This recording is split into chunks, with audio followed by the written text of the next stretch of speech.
대통령께서 말씀하신 고용 유연성 이슈가 몇 번 말씀을 해주셨는데 지금의 말씀하신 것처럼 기업 입장에서는 고용 관련된 이 경직성 이슈가 워낙 크다 보니까 맞습니다. 고용을 하고 싶어도 못하는 경우가 많아서 말이 대통령께서 하도를 꺼내셨으니까 저희 산업부하고 고용부가 안정성뿐만이 아니라 유연성에 관련해서 같이 가져야 기업들 입장에서 균형을 잡을 수 있을 것 같습니다.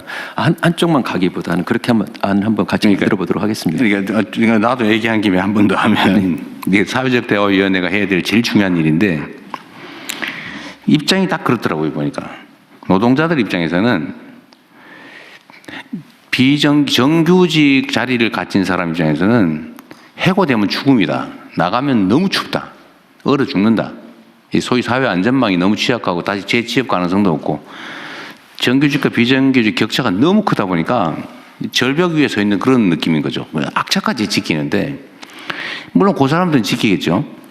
근데 문제는 기업 입장에서는 저 한 번 정규직으로 뽑아놓으면 절대로 저거를 뭐 불황에서도 대응해서 내보내거나 안 되니까 다시는 안 뽑는다는 거예요. 정규직을. 기업 입장에서도 이해되는 바가 있잖아요. 노동자 입장에서 이해되는 바가 있잖아요. 그럼 이게 악순환이 계속되고 있는데 이거 어떻게 할 거냐. 결국 안전망이 가는 문제죠. 그래서 제가 계속 정규직이나 비정규직이나 보수가 오히려 비정규직이 더 많아야 된다. 다른 나라처럼. 그래야 그만두더라도 불안하지 않게. 그리고 뭐 실업을 하거나 이럴 경우 사회 안전망이 튼튼하다. 내가 해고되거나 아니면 직장을 고용 유연성 때문에 불안기에 그만두더라도 내가 살 길은 있다.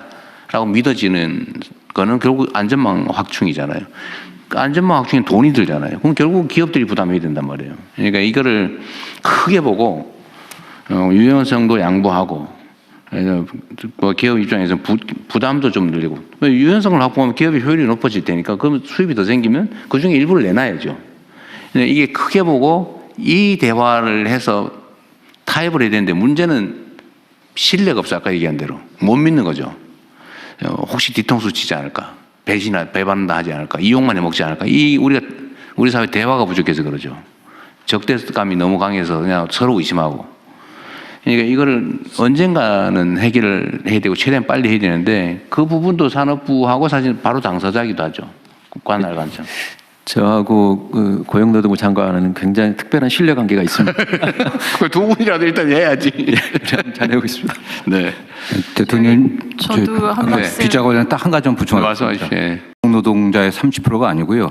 그 과거 우리 한국 노동자들이 좀 기피했던 용접, 도장, 전기원 이 세 가지 분야입니다. 네. 거기에서만 지금 시범을 하고 그렇다고. 네. 뭐 그렇게 할 수 있죠. 대통령님 저도 네, 한 말씀. 말씀하십시오. 그 중소기업이 제일 복잡한 지역이지. 네, 그 사실은 이제 노동조합법에 가입해 있는 노동자들과 이 대기업과의 노사관계가 정리가 되면서 벌어진 문제가 굉장히 많은 조건들이 대기업에 다니는 사람들에게는 좋아졌지만 상대적으로 그걸로 인해 나온 이익의 부분들이 이 중소기업과 다른 부분에 가는 부분이 줄어든 거라고 저는 생각을 합니다. 네. 그래서 이 부분이 지금까지의 노사정 관련된 부분에서도 되게 많은 부분 대기업 노조와 그 대기업들 간의 이 타결 그리고 그 사이에 중소기업들 관련자들이나 소상공인 관련된 부분들은 참여자의 숫자도 굉장히 적고 이러다 보니까 전체적으로 최저임금을 결정하거나 여러 가지 단계에서 대기업과 대기업 노조 간의 결정들이 오히려 영향은 중소기업과 소상공인들에게 다 미치는데 여기에 대한 입장을 낼 수 있는 자리도 내용도 이 숫자도 없다라는 부분들이 저는 지금의 문제를 그렇죠. 되게 많이 가져왔다 생각합니다. 그래서 그런 부분에서 이제 어떻게 이 유연화 관련된 얘기가 나올 때 이들의 참여도 좀 더 확대시킬 거냐라고 하는 부분도 저는 좀 같이 열어서 생각해야 된다고 봅니다.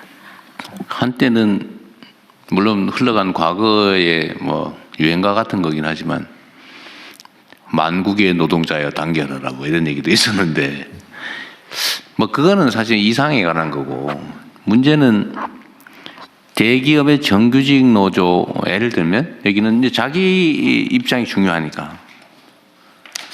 근데 사실은 제3 하청업체, 비정규직 아니면 실업자 여기에 대한 배려를 할 수가 없는 상황인 거죠. 이제 사실 노조의 조직 형태도 여기에 영향을 미치는 것 같아요.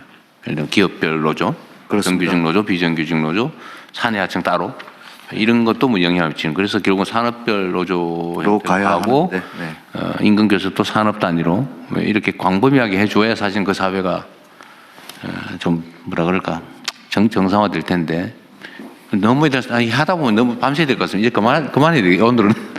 어쨌든 신뢰를 회복해서 아까 산업부 장관님하고도 머리를 맞대고 해서 제일 중요한 거는 제가 제 느낌으로는 신뢰입니다. 기업은 기업대로 과거에 불황을 겪었던 어려움이 있는 거고 노조는 노조대로 공장 밖으로 쫓겨났다 보니까 네. 그걸 또 안 쫓겨내려고 하는 그런 것들이 있는데 새 정부 들어서 최소한 이런 신뢰를 회복하고 또 우리 중기부 장관님 말씀하신 제가 어제 타운홀 미팅할 때 첫 번째로 모셨던 분이 지역 상인들이었습니다. 네. 그래서 그 거버넌스에도 참여시키도록 하겠습니다. 어쨌든 뭐 오늘 여기서 계속 얘기할 수는 없는데 하여튼 제가 그 사회 발전 역량은 결국 그 사회의 민주 역량이 달려 있다. 민주주의 역량이 달려 있다고 하는 얘기가 사실 이런 것 때문이에요.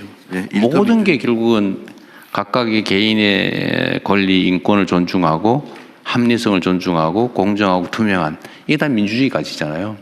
근데 이게 제대로 좀 작동하는 그런 나라를 만드는 게 우리한테 제일 중요한 과제인 것 같습니다. 이게 각계의 의제들은 나눠져 있지만 그래서 이거는 끊임없이 또 각 부처에서도 내부적 논의도 좀 하시고 지금 노사 경사노위 그것도 구성이 됐으니까 그 대화도 좀 잘 하시고 그렇게 하십시오. 네, 그렇게 하겠습니다. 그리고 추가로 붙여서 한 말씀을 드리면